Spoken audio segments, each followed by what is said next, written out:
Nellore famous చేపల పులుసు ఎలా తయారు చేయాలో ఒకసారి ఈ వీడియోలో చూద్దాం. నీట్గా వాష్ చేసుకున్న చేపల్ని తీసుకున్నాను. ఇక్కడ 2 kgs చేపల్ని నీట్గా వాష్ చేసుకొని ఒక బౌల్లో తీసుకోండి. దీంట్లో రుచికి సరిపడా సాల్ట్, 4 స్పూన్స్ కారం అండ్ ఒక 2 స్పూన్స్ వరకు పసుపు యాడ్ చేసుకొని బాగా మిక్స్ చేసుకోవాలి. ఉప్పు, కారం, పసుపు అంతా పీసెస్కి అంటేటట్టుగా అండ్ పీసెస్ బ్రేక్ అవ్వకుండా మెల్లగా కలుపుకొని మూత పెట్టి ఒక 10 మినిట్స్ వరకు సోక్ చేసుకొని పక్కన పెట్టుకోండి. ఇప్పుడు 10 మినిట్స్ తర్వాత దీంట్లోనే మనము టామరిన్ పల్ప్ని యాడ్ చేసుకోవాలి. టామరిన్ పల్ప్ వచ్చేసి మనకు గ్రేవీకి సరిపోవాలి, అలాగే థిక్గా కూడా ఉండాలి. చిక్కగా ఉంటేనే ఈ పులుసు అనేది చాలా టేస్టీగా ఉంటుంది. మూత పెట్టి పక్కన పెట్టుకుందాము. ఇప్పుడు స్టవ్ మీద ఒక థిక్ బేస్ ఉన్న ప్యాన్ని పెట్టుకోవాలి. ప్యాన్ బాగా వేడయ్యాక ఇందులో 4 టేబుల్ స్పూన్స్ ఆయిల్ యాడ్ చేసుకోవాలి. ఆయిల్ బాగా వేడైన తర్వాత ఒక 1 స్పూన్ ఆవాలు అండ్ 1 స్పూన్ మెంతులు యాడ్ చేసుకోవాలి.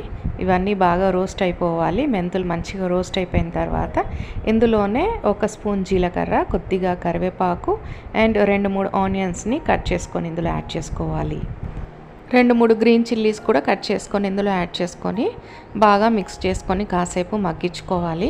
ఆనియన్స్ లైట్ బ్రౌన్ వచ్చేంత వరకు ఫ్రై చేసుకోవాలి.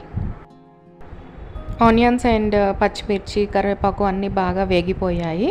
చూడండి, లైట్ బ్రౌన్ వచ్చేంత వరకు వేయించుకున్న తర్వాత ఆనియన్స్ ఇందులోనే మనము సోక్ చేసుకొని పెట్టుకున్నాం కదా ఫిష్ పీసెస్ని ఇందులో యాడ్ చేసుకోవాలి.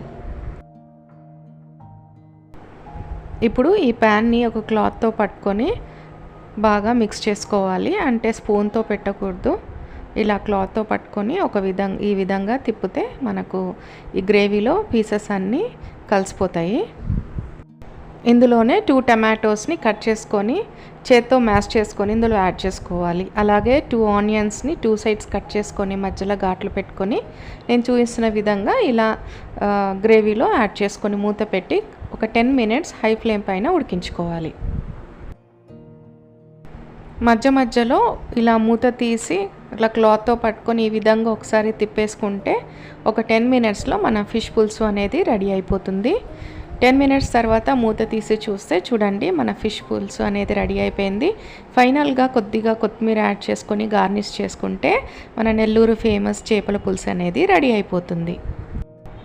ఈ పులుసులో మ్యాంగో సీజన్లో మ్యాంగో యాడ్ చేసుకుంటే కూడా చాలా బాగుంటుంది. అండ్ ఫైనల్గా కొద్దిగా ఆవపొడి చల్లుకుంటే కూడా చాలా టేస్టీగా ఉంటుంది. సో ఈ పులుసు రెడీ అయిపోయింది. బౌల్లో తీసుకొని సర్వ్ చేయడమే. హోప్ ఈ వీడియో మీకు నచ్చింది అనుకుంటాను. మరిన్ని అప్డేట్స్ కోసం నా ఛానల్ని సబ్స్క్రైబ్ చేసుకోండి. Thank you very much and keep watching my videos. Bye.